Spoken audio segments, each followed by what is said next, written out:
The world turned cold and dark as the burlap sack tightened around Milo the kitten. He screamed, but his cries were muffled by the heavy fabric. A stranger's boots pounded against the icy pavement, sprinting away into the winter gloom. Nearby, Max, a weary golden retriever, lifted his head from the porch. His old leg ached, but the sharp metallic scent of fear cut through the air. Snow crunched under heavy paws as Max chased the fading scent. The stranger vaulted over a broken fence with ease. But the old dog struggled, slipping on wet stones before recovering. They reached a skeletal, abandoned warehouse where the stranger vanished. Inside, bathed in a sickly yellow light, Milo shivered within a rusted cage.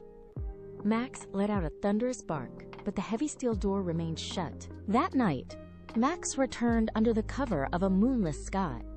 A steel trap snapped shut inches from his nose. He jumped back. The next day brought a relentless, freezing rain. Max dug at the iron lock until his claws bled. He watched from beneath rotting wood as guards patrolled the perimeter. He was tired, his joints burned, but he refused to leave. On the third night, disaster struck. A torch fell from a high beam. Smoke, thick and black, began to fill the rafters. Max smashed through a low window. Shards of glass cut his pads. Sparks singed his golden fur. But he didn't flinch. He shoved at the rusty latch with his snout. Click. Milo stumbled out. Max lowered his body. The tiny creature scrambled onto his back, claws digging into his neck. Fire roared like a beast above them. A massive timber crashed down. Max saw a gap in the floor and leaped.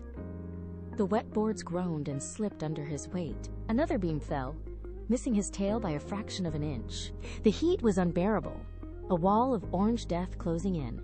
They burst through the front door and into the freezing rain. Ash mixed with water, coating their fur in a thick gray sludge. The kitten held on tight, its face buried in Max's golden mane.